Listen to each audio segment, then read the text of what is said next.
Hello everybody, and welcome to our webinar to acknowledge World Preeclampsia Day. My name is Sean Brennicky. I'm based in Melbourne, and it's my great pleasure to be the host for this webinar. The structure of the webinar is that we will have 4 presentations from world experts who will bring us up with the latest information relating to preeclampsia. At the end of those presentations, we will have an opportunity to address some of your questions if you would like to put them forward using the chat function that's available with this Zoom broadcast. To begin with, I would like to introduce Professor John Hyatt, who is the head of high-risk obstetrics at the Royal Prince Alfred Hospital in Sydney. John is going to talk to us about the screening and prediction and prevention in the early stages of pregnancy as it regards preeclampsia. So please, John, if you could take us into the first presentation. So good evening, Sean, and thank you very much for that introduction, and thank you very much for the invitation to share some of our data here this evening. I'm going to talk a bit about prediction and prevention of preeclampsia, and this is a project that we've been running for about 10 years at Royal Prince Alfred Hospital. It started as a research project. It's worked through an implementation phase, and this is current clinical care for our local population. So as I'm the first speaker, I should probably just allude to the fact that preeclampsia is a very important condition.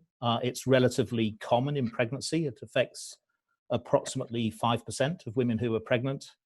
And perhaps most significantly, some women actually get this disease at a very early stage of pregnancy.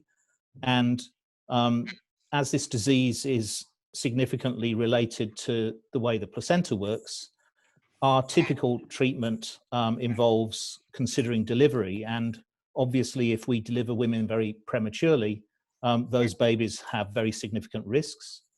And this condition actually is recognized as causing perhaps around 60,000 to 70,000 deaths a year worldwide for mothers, and potentially as many as 500,000 deaths a year for their children.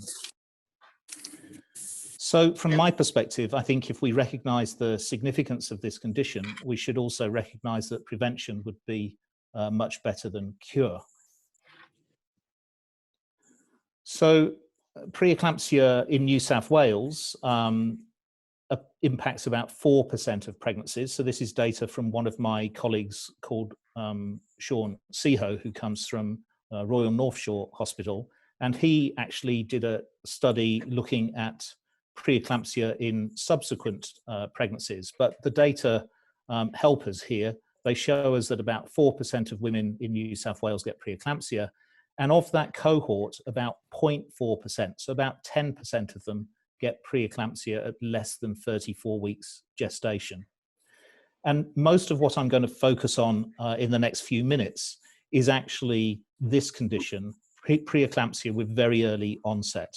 And I recognize that that is not the majority of cases, but I also think it's a very significant cohort of women that get this disease. This is data from California looking at the financial impact of hypertensive disease in pregnancy.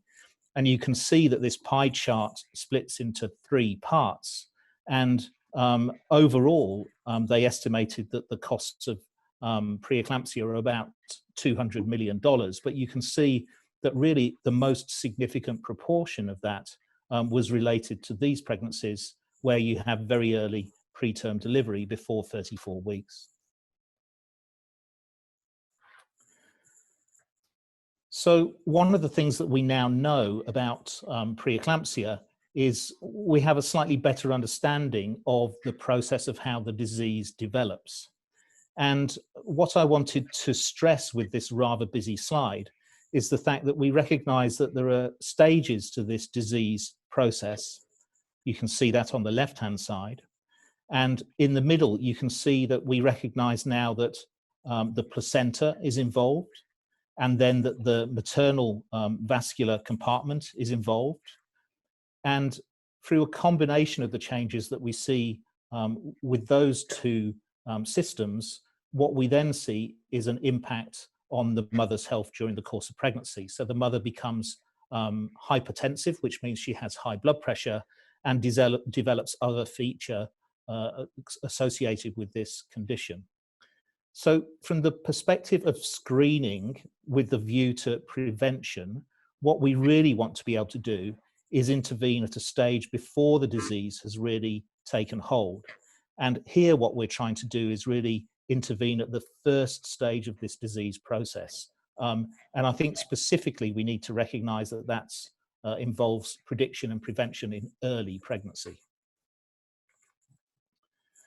So I thought I'd actually do this back to front, because I think the easy part is the concept of prevention, because there's now quite a lot of data that recognizes that a very simple treatment, which is to offer women aspirin during the course of their pregnancy, has a very, very significant impact, specifically on women who get preeclampsia at an early stage of their pregnancy. The trouble is that there's a lot of noise about this data. So, for example, if we look at a relatively early meta-analysis that reported this data, and this is the work of Lisa Askey, who's another colleague at the University of Sydney, and she published this paper in 2007, and she reviewed the randomized controlled trials that looked at trying to prevent preeclampsia, and 23 of those involved aspirin. And what's interesting is that if you look at the right-hand side of this slide, you can see that they were a very heterogeneous group of studies. There were 15 different definitions of preeclampsia in these studies. 21 of the 23 studies actually involved a relatively low dose of aspirin, and we tend to use a slightly higher dose of aspirin at this stage. And then finally, you can see the gestational age spread where women were recruited to this study was really very wide. And one of the take-home messages I would like to make is the fact that I think our opportunity in terms of using aspirin to best advantage is to use it in early pregnancy. So in this meta-analysis, which looked at all of this data, you can see that Lisa showed about a 10% reduction in rates of preeclampsia, and she showed a reduction for birth before 34 weeks as well, and that was also about a 10% level of reduction. Now, if we just look at a slightly more focused set of meta-analyses, and this is the work of the Canadian team with Emmanuel Bujold, then you can see that if we focus on women who took their aspirin from early pregnancy, these, what we call forest plots, show you that if you start your aspirin before 16 weeks, you're less likely to develop preeclampsia, you're less likely to have fetal growth restriction, and you're less likely to have a pregnancy that results with the sad loss of a baby. And you can also see that if you take the aspirin at a very early stage of pregnancy, then instead of having about a 10% reduction in risk, these data suggest that you might have as high as a 90% reduction in risk. So the next question is, who should be taking aspirin? And the problem here, really, from a clinical perspective, is that aspirin is so cheap that it's actually very tempting just to give it to everybody rather than to try any process of screening to identify a high-risk group. So should we really give every single pregnant woman aspirin from an early stage of pregnancy, or are there good reasons to perhaps restrict it to other cohorts of women? And you could restrict it in a number of ways. So we know, for example, that preeclampsia is often more common in women in their first pregnancy. So that would be to just give aspirin to nulliparous women, about 50% of the pregnant population in Australia.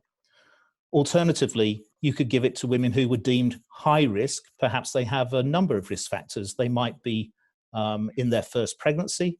They might be over the age of 35. They might have a slightly higher body mass index. Or alternatively, you could actually restrict your aspirin use to a group of women who would be considered to be extremely high risk. Perhaps they had preeclampsia before in either one very early pregnancy or in more than one pregnancy, or perhaps they have other conditions that are associated with problems with, say, kidney disease, or with immunological problems. So let's just examine the pros and cons of some of these approaches. So this is the approach of giving aspirin to everybody, and there are many advocates for this at the moment. You'd actually need to give about 250 women aspirin to prevent one case of early onset preeclampsia. So I think from a patient's perspective, if I say to someone, I think you should take aspirin because there's a risk of this disease called preeclampsia, really the relative risk is quite small. And if I was the patient, I would be concerned to know about the risks of treatment, and that potentially would impact my compliance. So if you look on the right-hand side, we do occasionally see data published that suggests that there might be some risk associated with taking aspirin in pregnancy. And certainly, I find many women that I meet in the course of their pregnancy really are not very keen to take medicines if they can avoid it. Now, just to try and demonstrate what the impact of not taking your aspirin would be, if you look at the bottom right of this slide, you can see that we know that if we gave everybody aspirin, that would actually include all cases of early preeclampsia. So that's the 100% number. We know that aspirin will reduce or remove that preeclampsia before 34 weeks in about 90% of those circumstances if we started it from 12 weeks. So the impact of providing aspirin to all women at 12 weeks would be a 90% reduction in disease. However, if only half of the women actually take their aspirin because they're worried about the potential risks of side effects, and they perceive that a 1 in 250 chance of having a disease is a low number, then you can see that the impact on the effect of the treatment in terms of the prevalence of disease in our population is that we'll end up with only a 45% reduction in that disease. You can do this for other things as well. So this is looking at using aspirin focused on giving it to women in very high risk groups. And there's a number of ways of calculating this. I just wanted to make 2 points. The first is if you use the guidelines of something like the American College of Obstetricians and Gynecologists, then you probably end up giving aspirin to just a couple of percent or perhaps 5% of women. And that actually probably only includes about 10% of the women that get preeclampsia before 34 weeks. And you can see then on the right-hand side that if I get a 90% reduction of 10% of the problem, then overall the impact on prevalence is relatively low. It's about 9%. You can actually take that a stage further. So there was a study done in Melbourne by another group that actually showed only 23% of high-risk women actually got their aspirin prescribed early in pregnancy. And if that's the real level, if you like, of treatment, then you can see that the relative impact becomes even lower with about a 2% reduction in disease. And I think that this explains why, although we've known about using aspirin in pregnancy for a long time, we've really not impacted on preeclampsia to date. So how do we change this? Well, we change this by a formal program of screening at 12 weeks, making sure that everybody is screened, and then making sure that we give women individualized levels of risk. And by informing them properly about their individual levels of risk, that encourages them to be compliant with any treatment that we prescribe. So the screening test that we're using involves 3 characteristics. The first is that we measure women's blood pressure, and you can see essentially even at 12 weeks, in the red on the right-hand side, women that get preeclampsia tend to have slightly higher blood pressure than women that don't get preeclampsia. We can measure other biochemical markers at 12 weeks, and the marker specifically that we use is the one on the right, which is called PLGF, or placental growth factor. And this tells us about how well the placenta is implanted and functioning, and it's reduced in pregnancies of women who have preeclampsia. And then finally, we actually look at the blood flow coming to the placenta, and this is looking at the uterine artery Doppler, and you can see the waveform of this vessel here at the bottom of the screen. So Leona Poon, who's an obstetrician who now works in Hong Kong, showed that if you put these characteristics together, then you can actually produce a screening risk that will predict about 90% of women that had early preeclampsia. But it will have a relatively low, what we call false positive rate, which means we only alarm and make anxious a small group of women by telling them we think they're at high risk of having the problem. So we took the data that Leona created. She actually did that study in London, and we did some local validation. And on the left-hand side, you can see that we actually had almost identical findings. So in this study that was published by one of my colleagues, Felicity Park, we picked up about 90% of the cases of early preeclampsia doing this screening test at 12 weeks. Now, sometimes people say to me, well, the screening test is really complicated. It involves a blood test, an ultrasound scan. You've got to measure the blood pressure. How do you do all of those things in the same arena? And what happens if I can't, say, do the scan? Or if the blood test is too expensive in the arena where I work?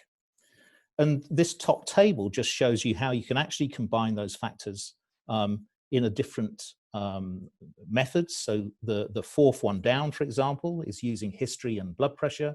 The fifth one is using history and blood pressure, and then a very common biochemical hormone we use called PAP-A.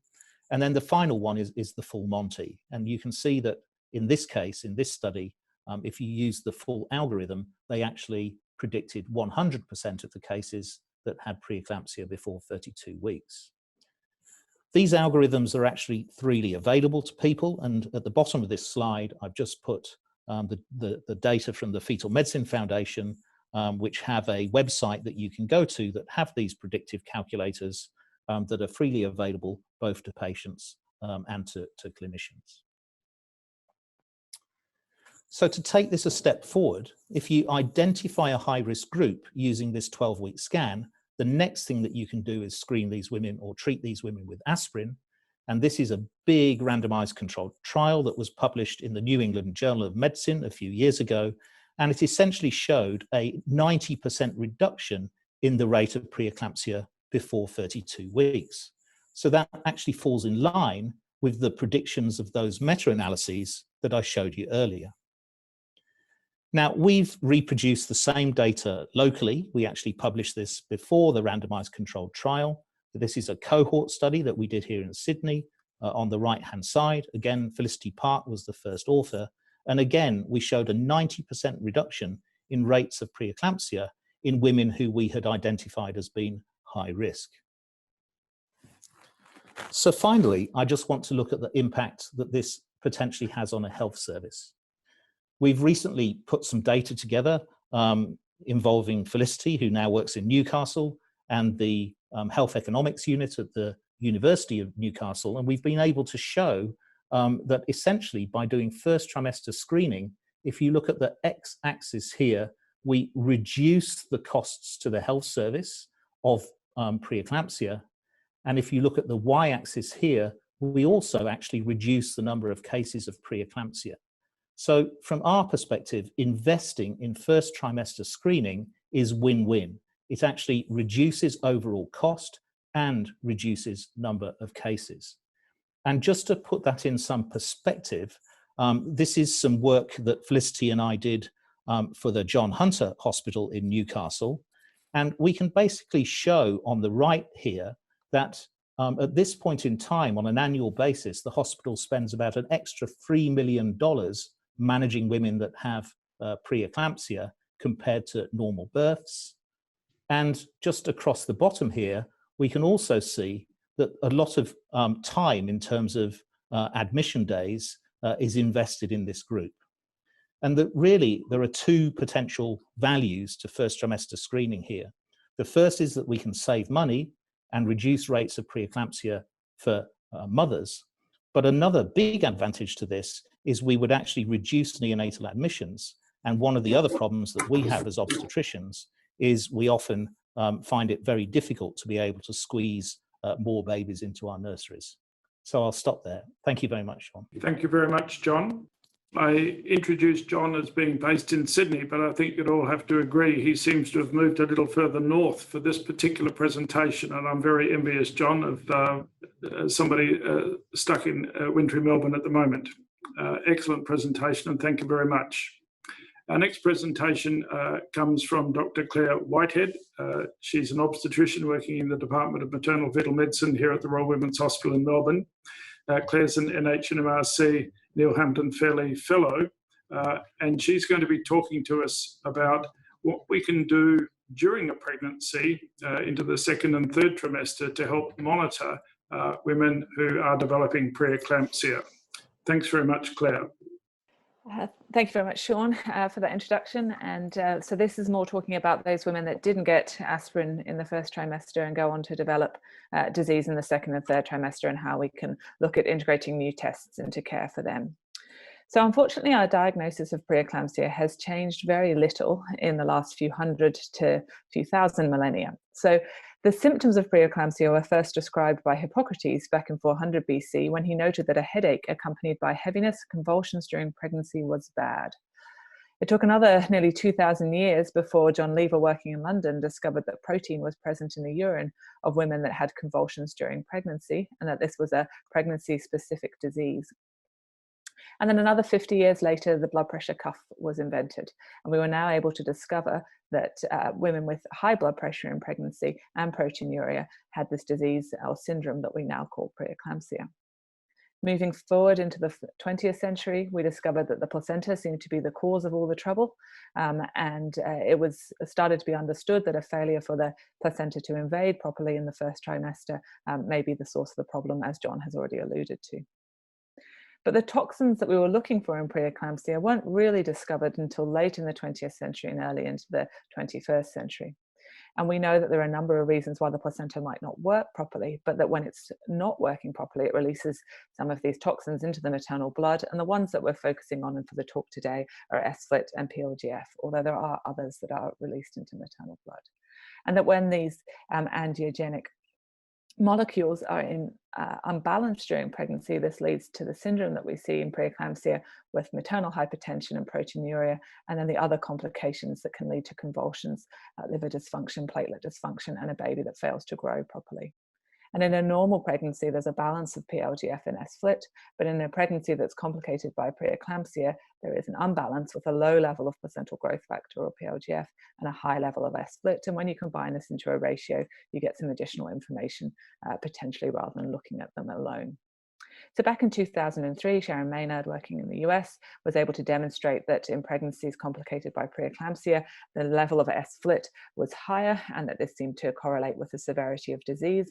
And at the same time, Levine published in the New England Journal that placental growth factor was abnormal and lower in pregnancies that developed preeclampsia, and that this level was lower up to 5 weeks prior to the onset of disease. But does knowing this help in terms of diagnosis of preeclampsia and in predicting outcomes for pregnancies? So a large study that was published in 2016 called the Prognosis Study, it was a prospective multi-center study. It included 1,000 women, including women at the Royal Women's in Melbourne, led by Sean. And it divided women into a development and a validation cohort based on suspected preeclampsia. And what they did with this development and validation cohort was to look at what cutoff would be useful for ruling in or ruling out preeclampsia. So what you can see here in the top figure is that this is women that were going to be diagnosed with a diagnosis of preeclampsia within a week, and that their levels of SFLT-PLGF were higher than those women that did not go on to develop preeclampsia. And that the magic number here was 38 to being the cutoff for determining the ideal number to rule out preeclampsia. In terms of ruling in preeclampsia, if you look at the women that develop preeclampsia within 4 weeks and using that same cutoff of 38, it's not such a good test for ruling in preeclampsia, but it will identify about 40% of women that develop disease in the subsequent month. And so the negative predictive value of this test is very important and can help to reassure us that a woman doesn't have preeclampsia, although a positive result, just more than 38, does not provide all the information. Does it help with diagnosis compared to what we do now? So currently we look at blood pressure, we look at protein in the urine, and we look at biochemical markers in the maternal blood. So how does PLGF or SFIT-PLGF compare to this? So this is a study by Lucy Chappell published back in 2013. And this is a ROC curve, and I'll show you a few of these. So with this, for those that are not familiar, if you have a line going up the middle here, that's the same as a 50-50 chance of your test working. So it's the same as flipping a coin to give you a diagnosis. The closer it gets to 1, the better the test performs. So the tests at the top of the graph are those that work well, and the tests closer to the middle are those that don't work well. So what you can see here is that PLGF is a much better than the other tests at diagnosing preeclampsia, second only to proteinuria. So proteinuria is here, and then your other biochemical markers do not perform particularly well at diagnosing preeclampsia. Can it help us to predict severity and outcomes? Well, this is looking at the interval from the time the test was taken until delivery, and dividing them into different gestational ages. And just for purposes of the talk, if we focus just on this preterm group, those women that had a normal PLGF level in the green are here. This is women with a moderate risk, so a PLGF between 20 and 100, and these women with a high risk result, so PLGF less than 20. And what you can see is that as the result, the PLGF level dropped, the interval from test time to delivery also dropped, suggesting that it is a marker of disease severity, not just a diagnostic criteria. So what have we been doing at the women's? Well, we've now done nearly 1,900 tests for women with suspected preeclampsia. Of those, over 1,000 of them, so more than half of them, the women had a negative result, so a PLGF of less than 38, with just over 500 in that intermediate group and nearly 200 in the high risk group. And what we found is that our results do correlate with disease. So the higher your PLGF, the more likely you are, SFIT-PLGF ratio, the more likely you are to have preeclampsia rather than just gestational hypertension. And you can see that the test results do increase reflecting that. In clinical practice, how do we integrate this into care? Well, we use an algorithm very similar to what's used in the NICE guidelines in the UK. So if you're suspected of having preeclampsia, you come to our day assessment centre, you get your blood pressure measured, and you get your SFIT-PLGF measured. If your level is less than 38, so this PERT is for your SFIT-PLGF, if it's less than 38, you're ruling out preeclampsia, you go back to routine antenatal care. If it's higher than 38, then depending on your gestation, there are different cutoffs based on the literature, and then you're triaged into either a sort of still low risk group where you can continue care but we'll keep a closer eye on you, moderate risk group where you should have increased surveillance, check your bloods, come back and see us again, or a very high risk group where we need to think about delivery and admission and potentially corticosteroids if you're less than 34 weeks. And how does this pan out in practice? Well, this means that when we look at time to delivery in our cohort, you can see, and this is for women greater than 34 weeks gestation, if their SFIT-PLGF level is less than 38, the majority of them continue in their pregnancy for some time. And then those women that have a PLGF level greater than that, their interval to delivery is shortened, such that for women with a SFIT-PLGF level greater than 110, 100% of them were delivered within 14 days, and nearly 90% of them were delivered within 7 days. So this algorithm doesn't prescribe what you should do, but it's just recommending the thought process that should be going in to managing people based on these levels, and this is the findings that we have seen so far. But we don't really know if that improves outcomes for the mothers. And mothers and potentially babies as well. So to answer this question, the PARROT trial was a trial run by Lucy Chappell in the UK that was published in The Lancet last year. It's a multi-center pragmatic step wedge cluster randomized control trial. So what that means is that different centers were randomized rather than individual patients.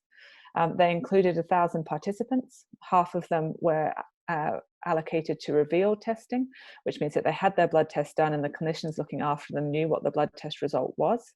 And half of them were allocated to concealed testing. So the blood test was taken, but the clinicians looking after them didn't know what it was, and their care continued as per traditional care without that information.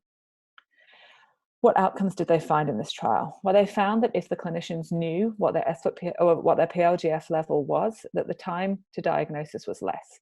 So the time was reduced from 4 days to 2 days, which is statistically significant, but is it clinically relevant?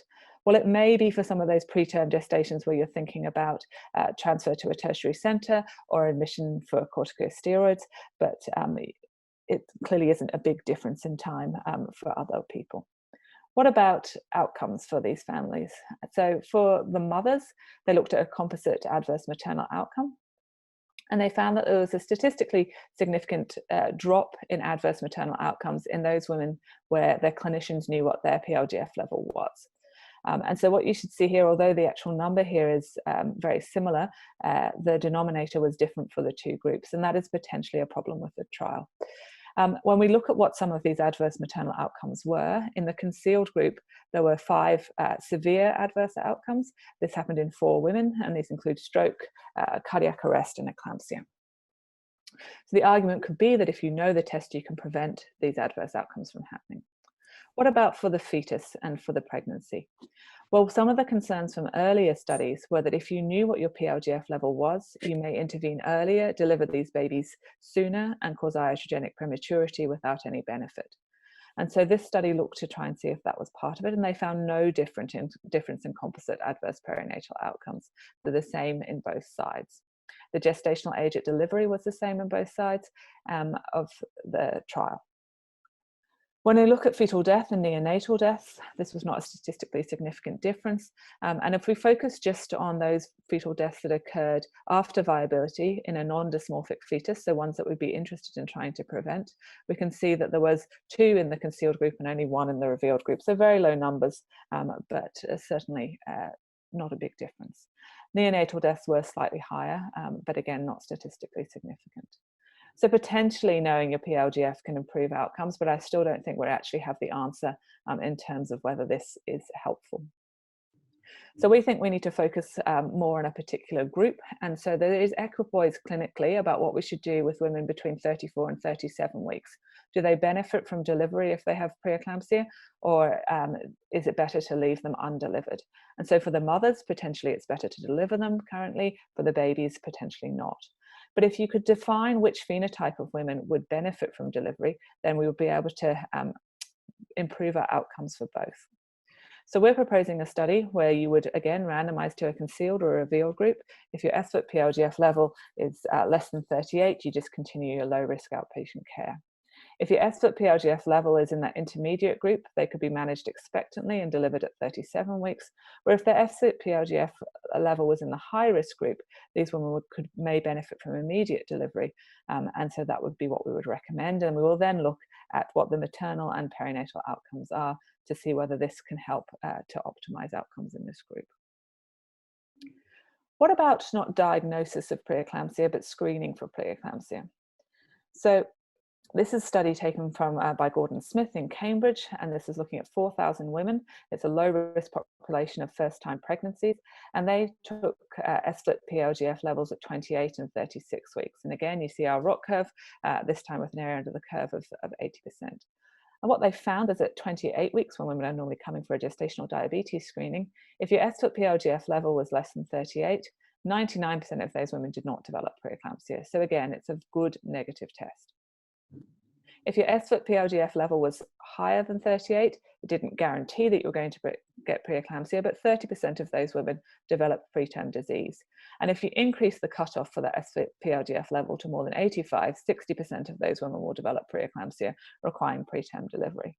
So we're not recommending that you act in terms of delivery based on these levels, but that potentially you could increase surveillance of those pregnancies with a higher level, or decrease surveillance in pregnancies with a lower level.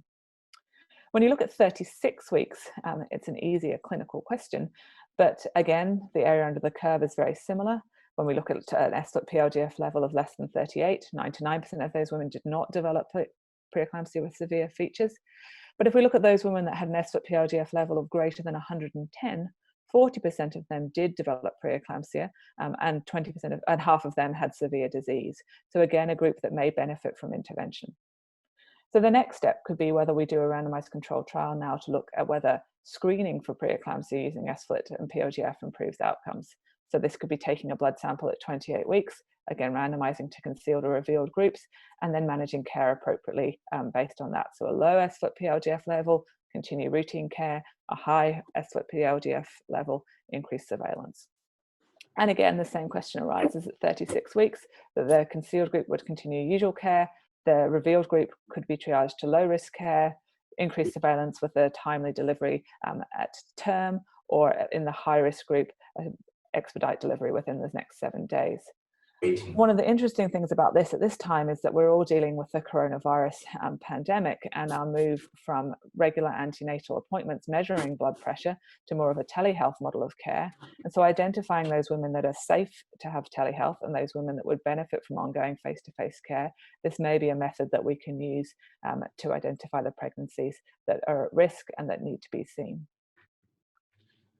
But one of the challenges of all these biomarker testing is that you need to have a sophisticated lab, you need to have a big expensive machine, and this works very well in the clinical settings that we work in here in Australia. But the burden of disease is not in Australia. The burden of disease is in low to middle income countries, and they will not have the opportunity to have facilities such as these. So what we're doing, working with a group in South Australia, as well as other groups internationally, to look to see whether you could develop a test for the low to middle income countries, where potentially you just need a single finger prick blood test that you could load that into a cartridge, and that would be able to give you your biomarker result. And this could really have an impact on that large number of maternal deaths and morbidity, as well as the perinatal and neonatal morbidity that goes with preeclampsia, by identifying at-risk women earlier in their pregnancy and ensuring that they deliver and are cared for in a safe centre with access to the appropriate management. So now I think the time is here that we get rid of that old diagnosis of preeclampsia, of it being a disease just of blood pressure and proteinuria. And we now look to integrate our angiogenic factors into the management of pregnancy to help us to phenotype different diseases and different spectrums of the disease of preeclampsia and placental dysfunction, as well as to predict which women will have an adverse pregnancy outcome and which women won't, and help us to manage them accordingly to what these biomarkers tell us. Thank you.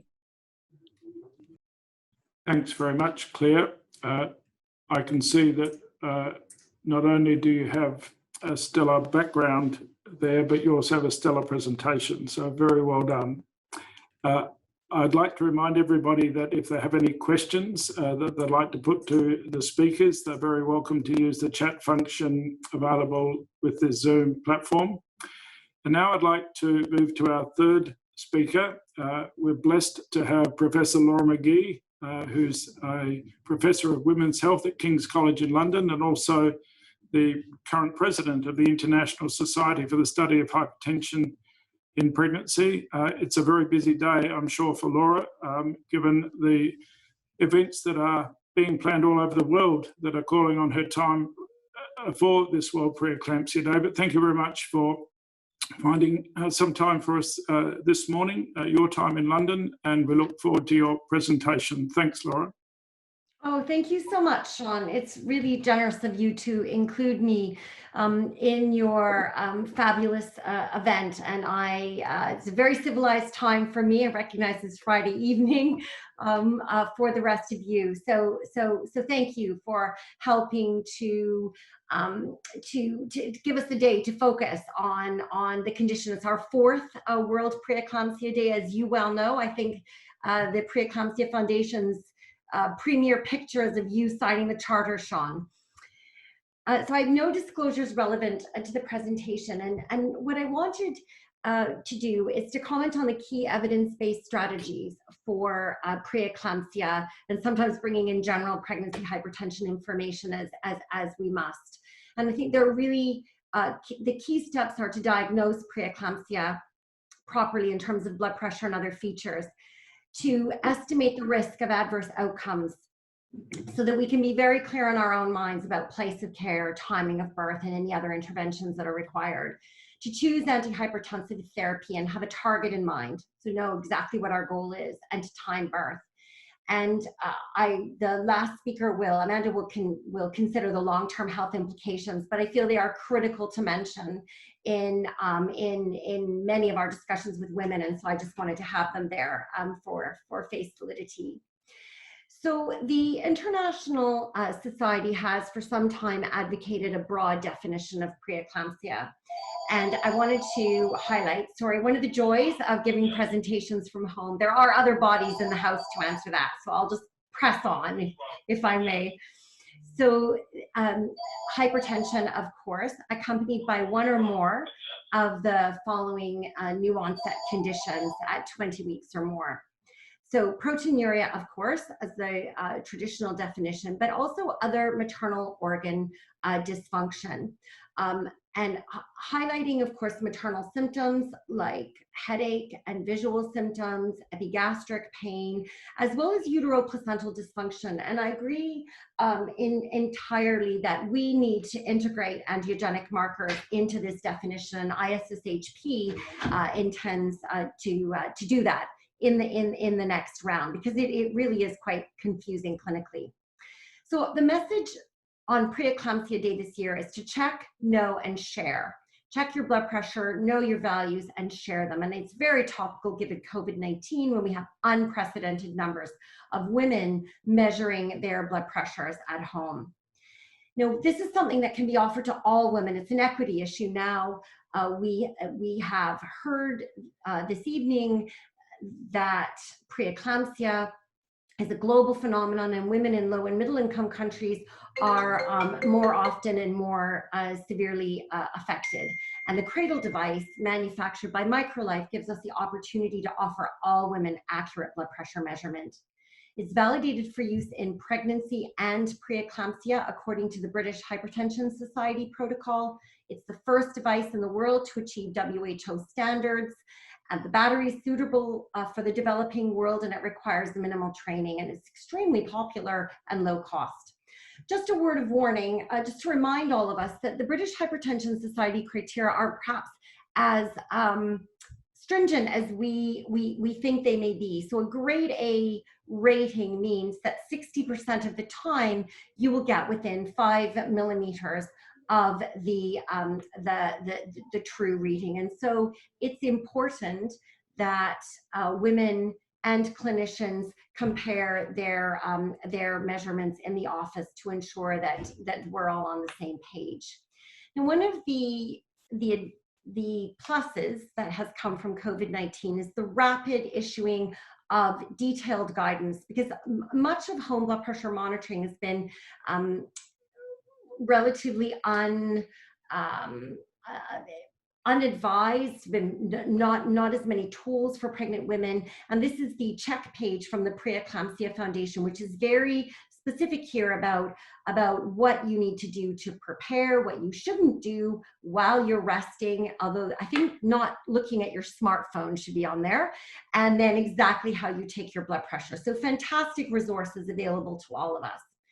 One of the questions that's asked is, should we be using the same numbers at home as in the office? And so this is an individual patient data meta-analysis, meaning many studies put all of their values into the same pot so that we could look at them as if they're one big study, and compared clinic and home measurements. So this is the vertical line represents no difference. So a difference between them of 0. And then anything that's over here to the right represents a higher clinic measurement than home. And what we can see here is, if you look at 5 to 14 weeks in this graph, 15 to 22 weeks here, 23 to 32, and 33 to 42, blood pressure in the clinic does seem to be a little bit higher than at home. The difference is very small, maybe around 1 to 2 values for systolic on the top, and maybe 1 millimeter of diastolic at the bottom. But you can see here there's quite a lot of difference between the studies, more than you could expect by chance alone.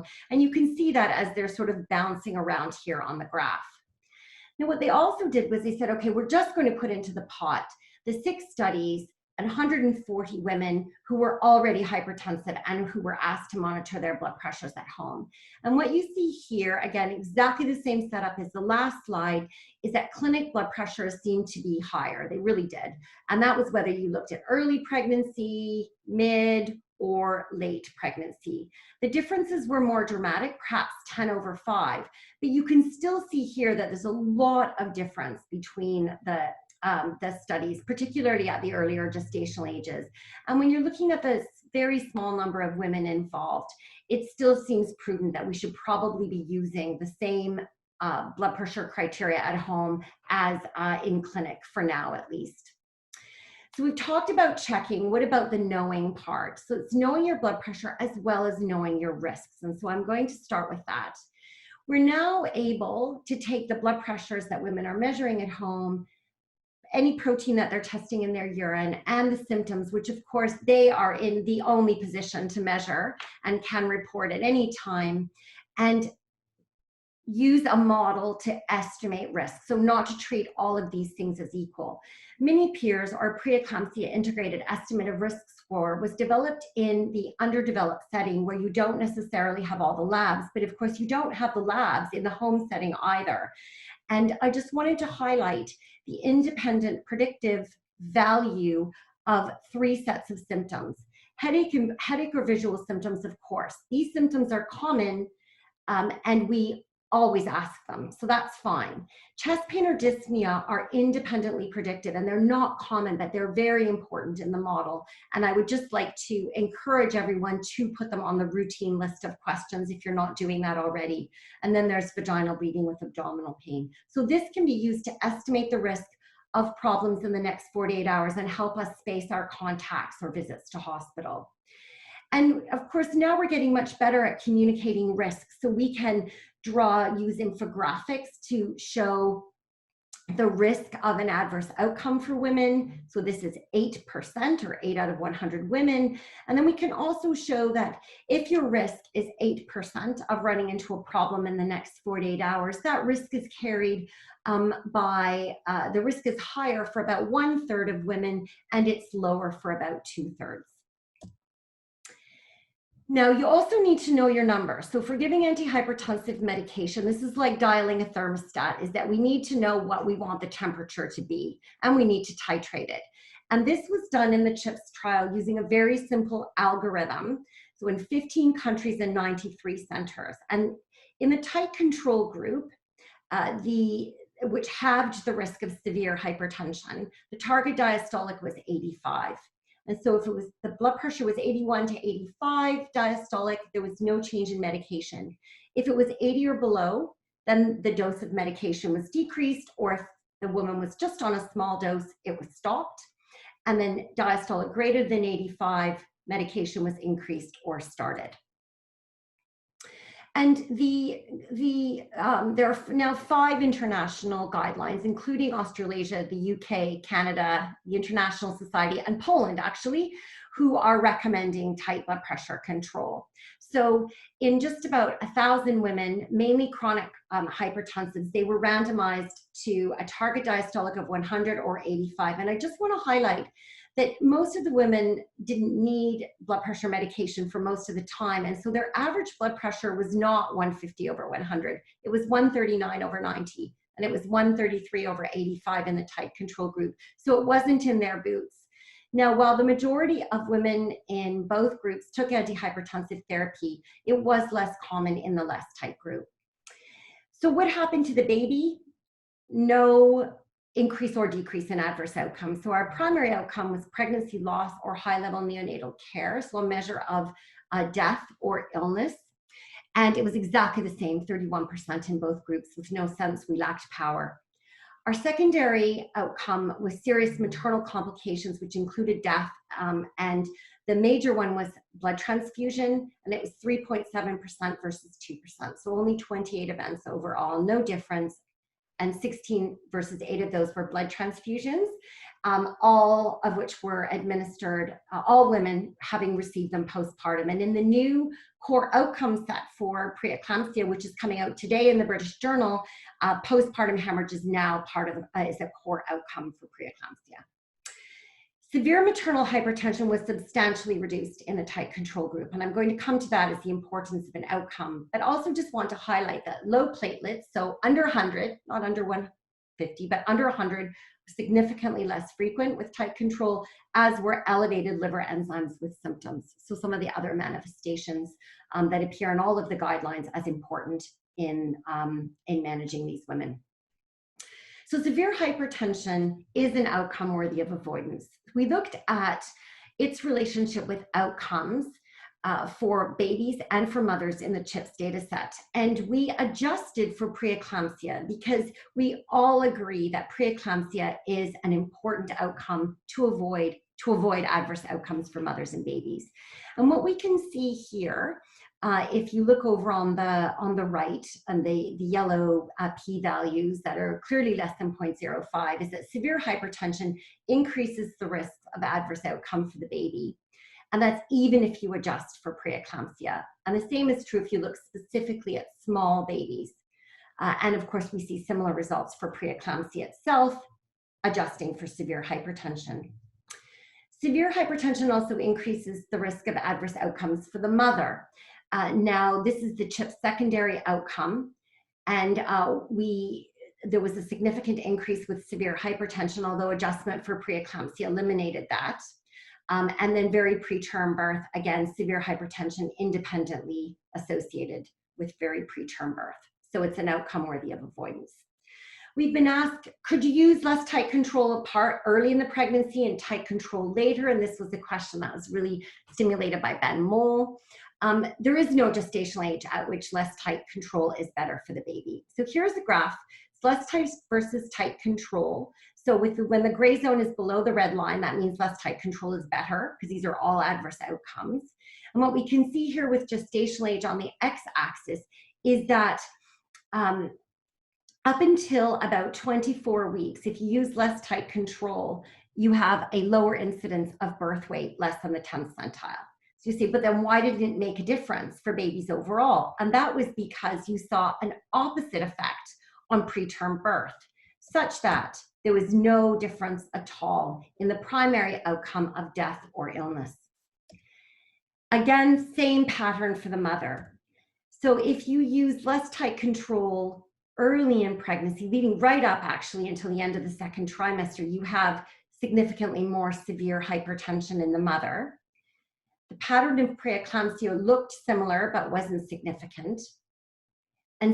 And serious maternal complications weren't significant, but we're becoming perilously close to lifting off this red line here to suggest that less tight control might be worse for mothers near the end of pregnancy when you, or if you practice it. So we've talked about checking blood pressure, knowing your numbers, knowing your risks. What about the sharing part? And I want to just discuss a little bit about how we can think about women's views and what women think about the blood pressure control that we've been discussing. So after some focus group discussions to narrow down what would be the key outcomes to look at, we recruited 183 Canadian women who completed an online survey. About a third had prior pregnancy hypertension experience, but we did do a knowledge task first with women to ensure that everyone was well placed to answer questions about their views. And then we looked at what they prioritized. And so you see these color-coded columns, and you can see that each color represents a different outcome. So severe hypertension at the top, preeclampsia is light blue, small for gestational age is dark blue.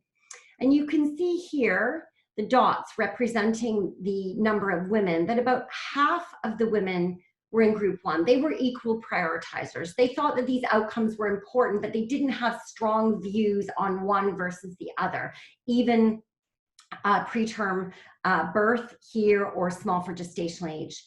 You then had about 30% of the next group of women who were early delivery avoiders. So for them, delivery at less than 34 weeks was the top priority. And so for them, you would also choose you would also recommend tight control as being consistent with their views. So that's about 80%. However, about 20% of women were a group we called medication minimizers.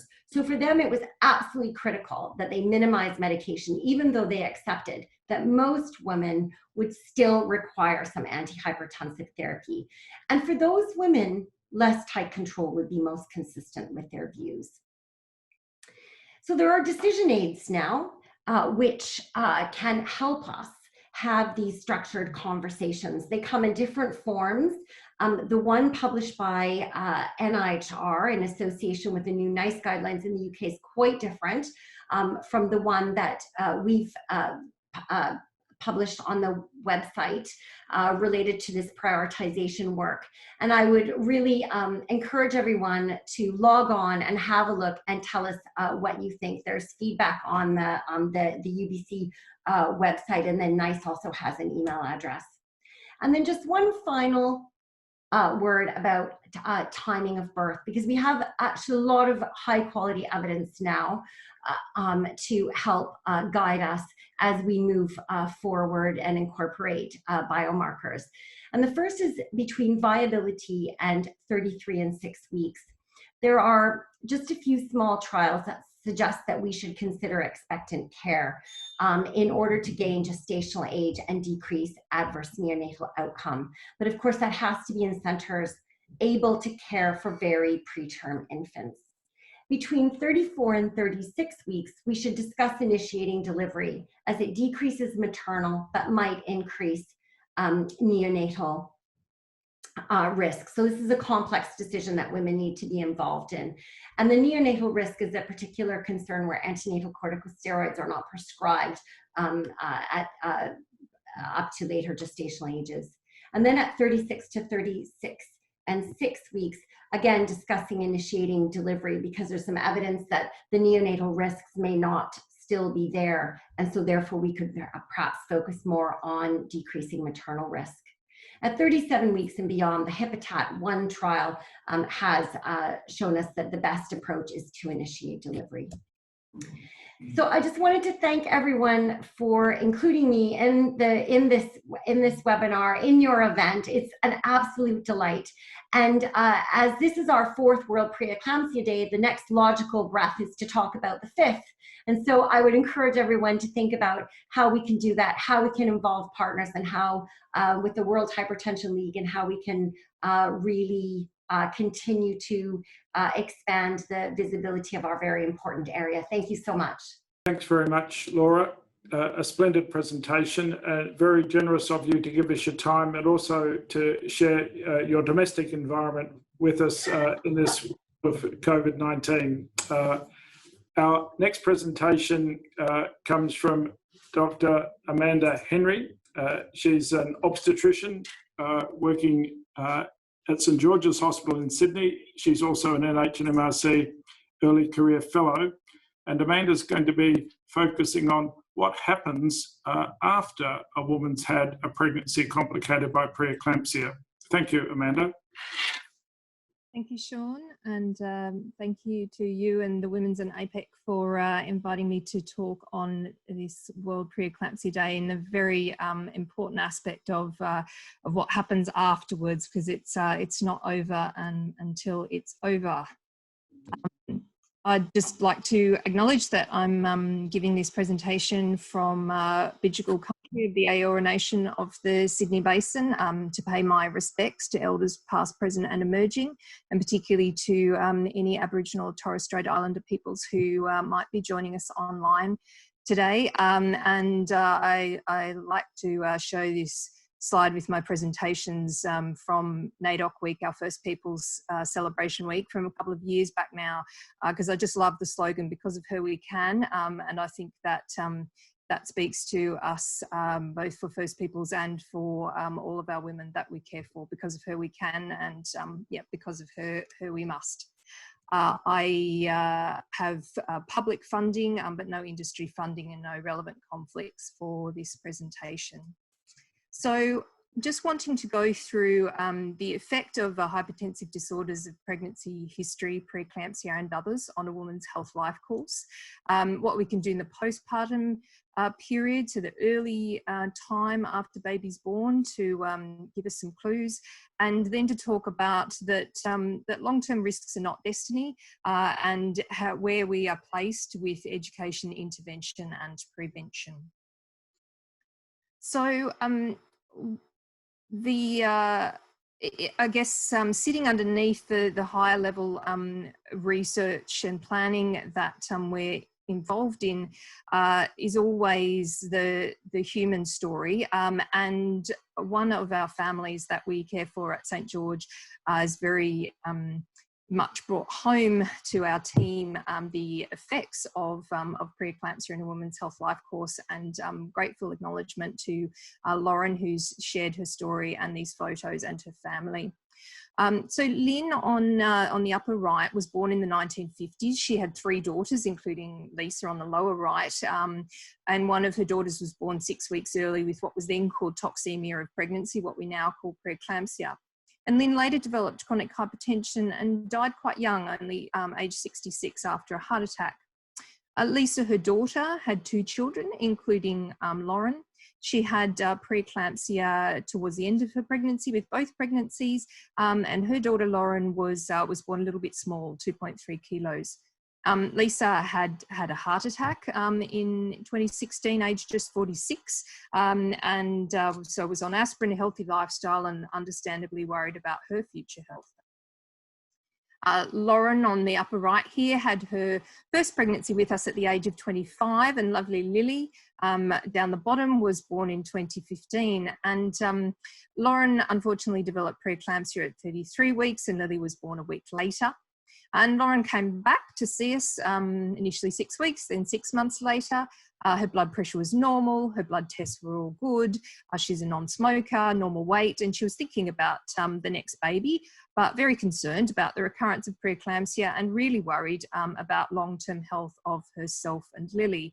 And that leads us on to, well, what do we say? And is there anything we can do to improve any risks to Lauren's long-term health? So, as has already been touched on, hypertensive disorders of pregnancy, including preeclampsia, are common. Globally, between 5 and 10% of pregnancies are affected. In Australia, about 1 in 10, which is 30,000 women a year, so we're big numbers.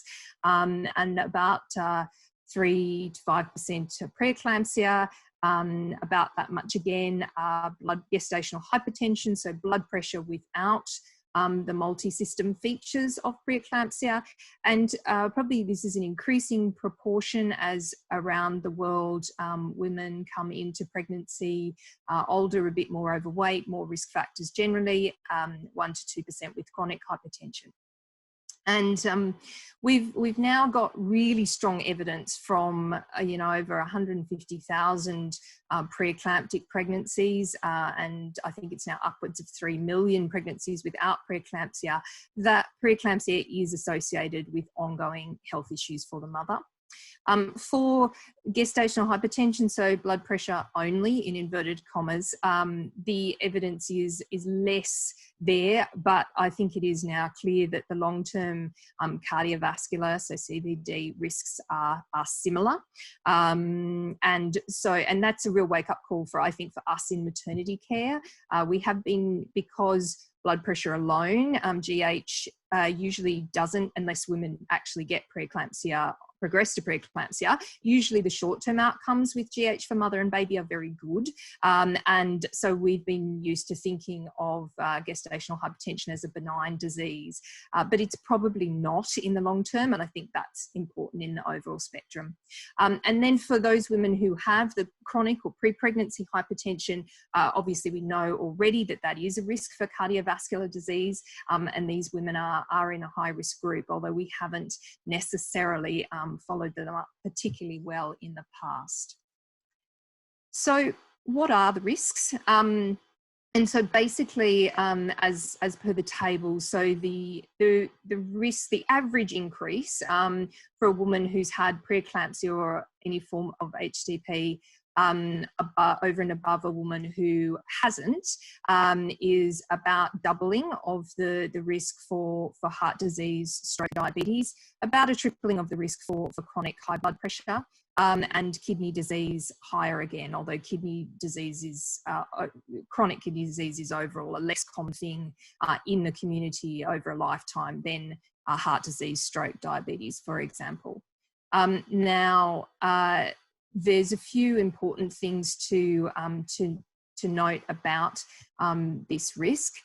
First of all, the absolute risk, particularly in younger women still in their reproductive years, is low, because your chance in absolute terms of having heart disease or stroke when you're less than 50 or 60 is very low. But in relative terms, that risk does increase pretty well straight after the pregnancy. So we note it's been noted within 5 to 10 years, and a UK group, including Lucy Chappell, sort of confirmed this last year, and in the Australian context we've just noticed this as well, with a paper led by Claire Arnott from RPA and the George Institute in Sydney, just published. Other important points to note about health risks after hypertensive pregnancy is the risk isn't only due to having other cardiovascular disease risk factors. So yes, women who've had preeclampsia, for example, often are more likely to be higher weight or older age, but when studies are able to account for those other risks, just having had hypertension in pregnancy still increases your risk. There are some things that that seem to bump the risk a bit higher again. So if you have multiple pregnancies with preeclampsia, you have early disease, and you have other cardiovascular risks. So for example, with Claire's just published paper, the combination of having early onset disease and being a smoker, made things many times higher, although again, still absolute risk is low. And in terms of children, again, although children are mostly very well after mum has had preeclampsia, once you tease out the effect, obviously, of things such as, some children may be born preterm, some unfortunately very preterm and have those issues, the children of preeclamptic pregnancies compared to their peers born at a similar time in pregnancy do on average have higher blood pressure and higher weight in late childhood and adolescence. So there is some in the family, I guess, aspects there. So in terms of what we think this is happening, the picture is showing sort of cardiovascular risk on the left, time on the axis below, and the dotted line is sort of showing threshold for actually having symptoms, so having a disease. And we think it's probably there's a couple of theories about your risk after preeclampsia with cardiovascular disease. One main one is that you come into pregnancy already with some increased risk, and having hypertension in pregnancy is kind of pushing you above that dotted line, so you actually show the preeclampsia syndrome. Your risk is unmasked, as it were, by pregnancy acting as a stress test. Another theory is that just having preeclampsia in and of itself does something to alter your vasculature that then gives you a lifelong increased risk going forward. And in reality, it is quite possibly a bit of combination of both, and different types of preeclampsia, for example, the very preterm ones John was focusing on versus the much more common term ones may well have different aspects of this. Regardless, having a hypertensive pregnancy does sort of push that tip of the iceberg above the water, so that we can see that women have a predisposition to later health issues, and therefore we've got some opportunities for early intervention and prevention, both between a first pregnancy and a subsequent one, and then later on as well. And the other thing just to note is down the bottom, this little graph actually came from an article in 2002 in the British Medical Journal. So we've actually kind of known about this for a long time, but we haven't managed to make it part of our public health screening and treatment efforts on a wide scale to now, and we really need to do this going forward. So what can we do? Otherwise known as treat problems, don't admire them. So we've had many years worth of working out that this is an issue. So one thing to do is to look in the early months and years postpartum about what is normal and how women who've had preeclampsia differ. And we do know that traditional risk calculators for heart disease perform poorly in estimating women's risk, mostly because they will give them such a relatively low absolute risk that it won't pick them up. Obviously, seeing what the knowledge gaps for women and their healthcare providers are and doing something about it is very important. Trialling early interventions and taking a holistic approach to women's health. So breaking down the silos between maternity care, family practice care, cardiology, physicians, etc. So at St George for a number of years, we've been looking at what is normal in the early years postpartum and what are the differences between women who've had preeclampsia and hypertensive pregnancy versus those who haven't. And we've been doing a range of measures on the women, physiologically, psychology, and on their babies, and with repeated follow-up at 2 and 5 years. And what we've learned, so the 6-month data is under review at the moment, and we're nearly finished the 2 years and going into all the 5 years. So basically, although mostly women's measurements at 6 months after preeclampsia will be in the normal range, there are clear differences in women's blood pressure, in their weight, in their metabolic tests, such as insulin resistance, 6 months down the track. Where we have data available from their booking in, such as their blood pressure or their weight, so back in early pregnancy, we actually do see similar trends. So that does make us tend towards the sort of the unmasking theory, as in women already do have some increased risk coming in that the pregnancy unmasks. Having said this, we are mostly dealing with a close to full term or nearly full term population at St George, so that's not to discount the vascular change theory. We do observe some psychological differences, higher post-traumatic distress scores, for example, overall between women who've had preeclampsia or not, but most women in all groups were well.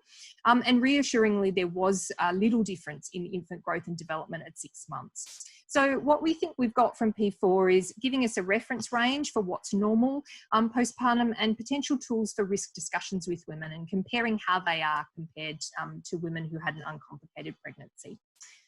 On the next thing, what do women and their healthcare providers know and want to know, and how and when? And the picture is of my and Caroline Homer from PhD student Heike Roth from UTS, who's a midwife by background, doing her PhD. So she's first of all looked into past studies, and which have basically found that the knowledge of health after preeclampsia is pretty poor amongst both women and healthcare providers, and also knowledge transmission was poor. So those healthcare silos. So obstetricians in some studies actually tended to know a fair bit, but either didn't communicate it back to the GP or didn't communicate it to the women, or both. So then our surveys that we've done, and thank you very much to any in the audience who have participated, we've found that there was moderate knowledge amongst women, but we did have some specific gaps. So preeclampsia in general was better known about than other hypertensive disorders. Links, for example, with diabetes weren't really very well known, and how soon the risk goes up was a gap. And what women are telling us they want to know is they do want to know fairly early, so a few months after birth. They don't just want an app or a website, they actually want their real life human healthcare provider to have knowledge and inform them. And they do want knowledge about themselves, but they really want knowledge about their children as well.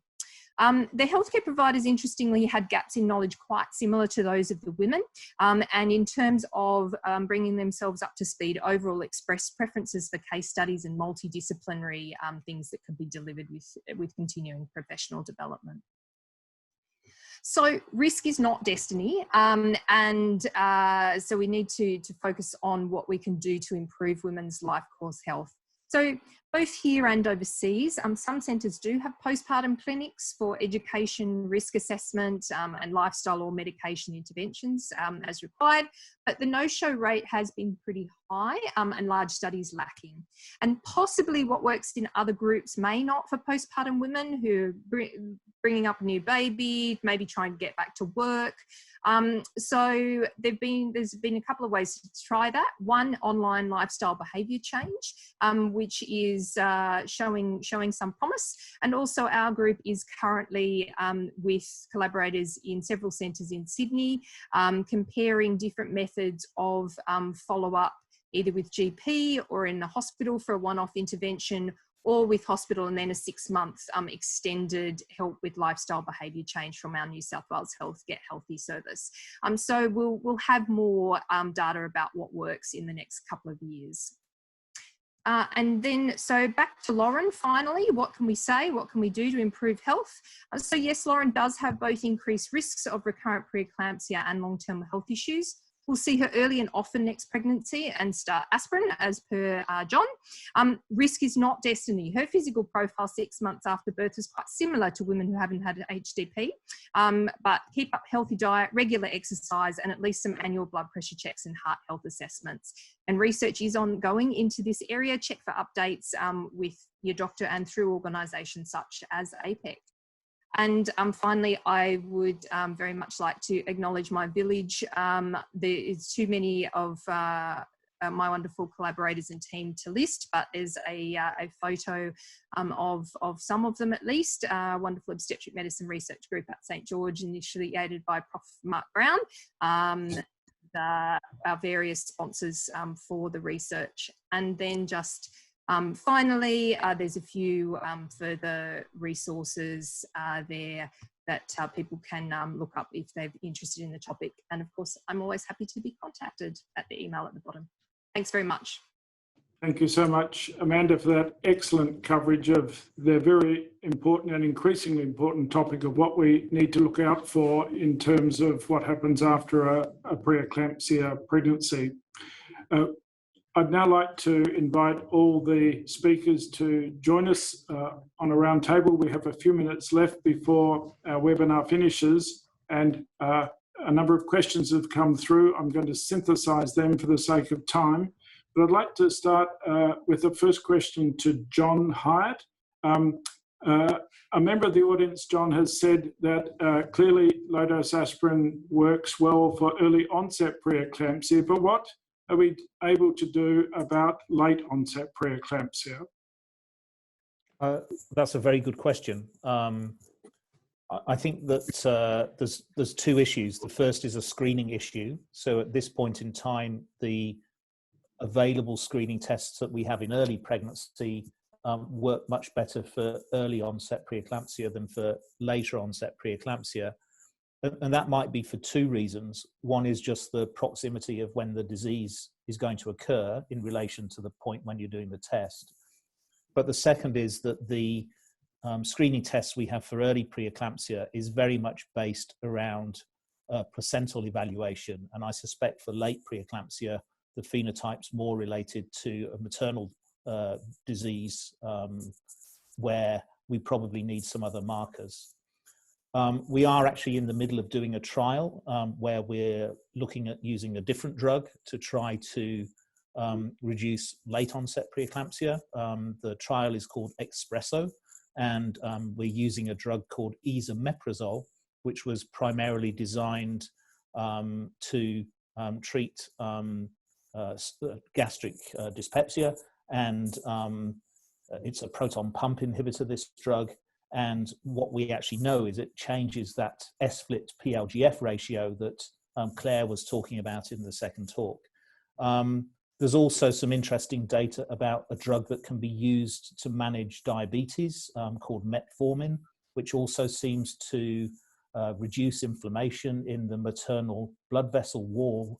And potentially that might be another agent that we can trial to see if it reduces term preeclampsia. Thank you, John. The next question would be, I think, one Claire might be able to help with.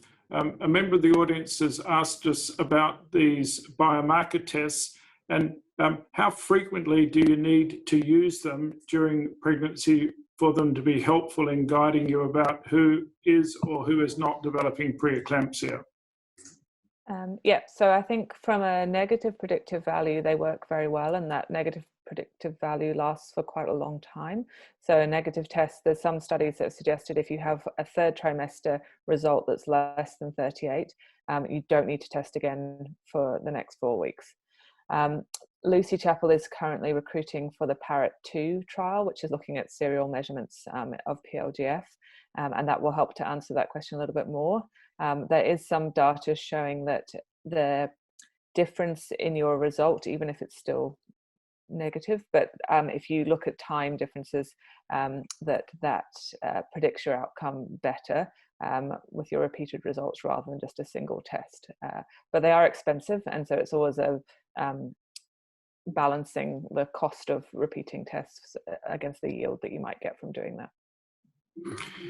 Thank you, Claire. Another question now, I think, and Laura, you might be best placed to answer this. You've talked about tight control, but which antihypertensive drug is best to achieve that tight control? Oh, thank you. We don't know.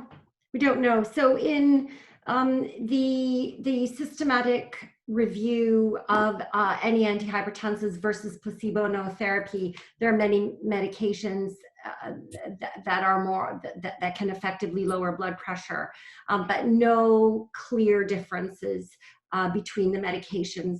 The most commonly used ones, as we're aware, is are the oral labetalol, oral nifedipine, and the oldie but goodie methyldopa.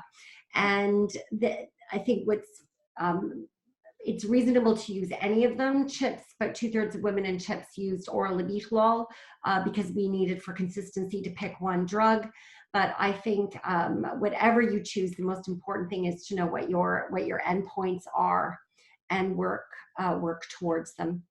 There is the Giant Panda trial is starting in the UK shortly, and that's going to be a nifedipine labetalol comparison.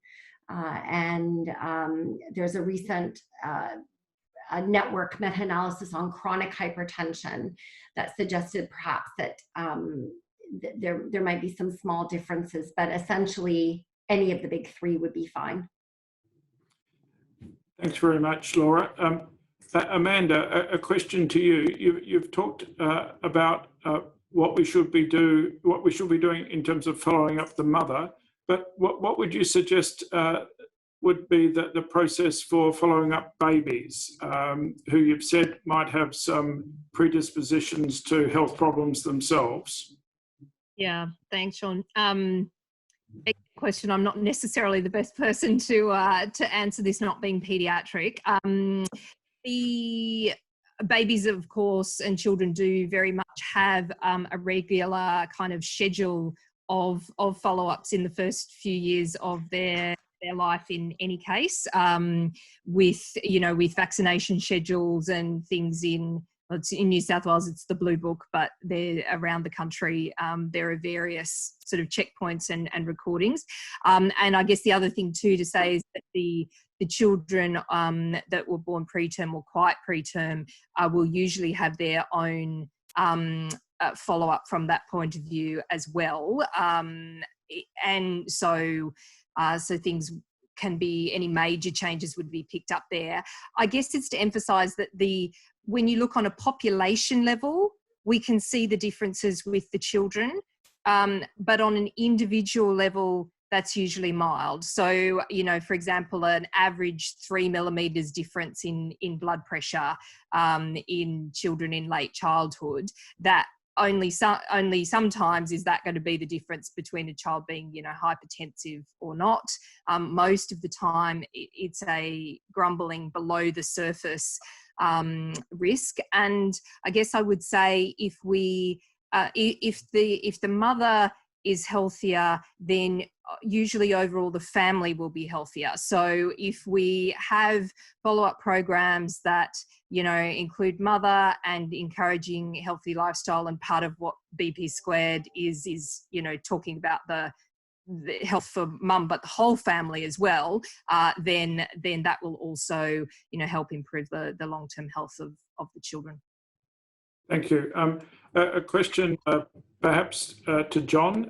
There's been a focus on low-dose aspirin, but what about calcium for prevention of preeclampsia? Yeah, there's good data on using calcium for prevention of preeclampsia. It's probably more applicable in areas of the world where there's dietary deficiency of calcium. So it tends to perhaps be used more in some developing nations than it is in Australia. I think it would be really interesting to see more data about the combination of the two, calcium and aspirin. And I think the other interesting thing is that some of the meta-analyses on calcium actually show it has a better effect on late preeclampsia as well as on early disease. Thank you. A question perhaps to both John and Claire from somebody saying, what about a twin pregnancy? Are we able to predict preeclampsia in a twin pregnancy with these early pregnancy screens or with this biomarker test that Claire talked about? So shall I start, because Yes, it's please. the first trimester? Yeah. So in the first trimester, there is actually some data on doing this risk assessment for twins as well as for singleton pregnancies. The fact that you have a twin pregnancy actually by itself is a very strong marker for preeclampsia. So what we find is within the algorithm for calculating risk, that almost immediately puts you into the higher risk cohort just because you have a twin pregnancy. So within the first trimester screening algorithm that we have, whereas in singleton pregnancies, about 10% of women end up in a high risk group. In twin pregnancies, about 70 to 80% of women will end up in the high risk group. What we have chosen to do locally from a clinical perspective is we've chosen to recognize that all women that have a twin pregnancy are high risk. And we actually advise all women who have a twin pregnancy to start aspirin from the first trimester. Yeah. Claire, any comments from your point of view? Yeah, I think echoing the same thing in terms of screening, that these women are at high risk and so their surveillance should be different. I mean, I think most of the studies to date are focused just on singleton pregnancies, both in terms of diagnosis of preeclampsia and in terms of looking at screening. And I think by the time you get into the second and third trimester, the pregnancy is being managed differently. So in a twin pregnancy that has hypertension or any other features of preeclampsia, you would consider managing that differently from potentially how you might a singleton. So I think it's an important question that probably needs further evaluation, and I don't think we have the answer yet, but it's not been the focus so far in terms of the studies that have been done. Thank you, Claire.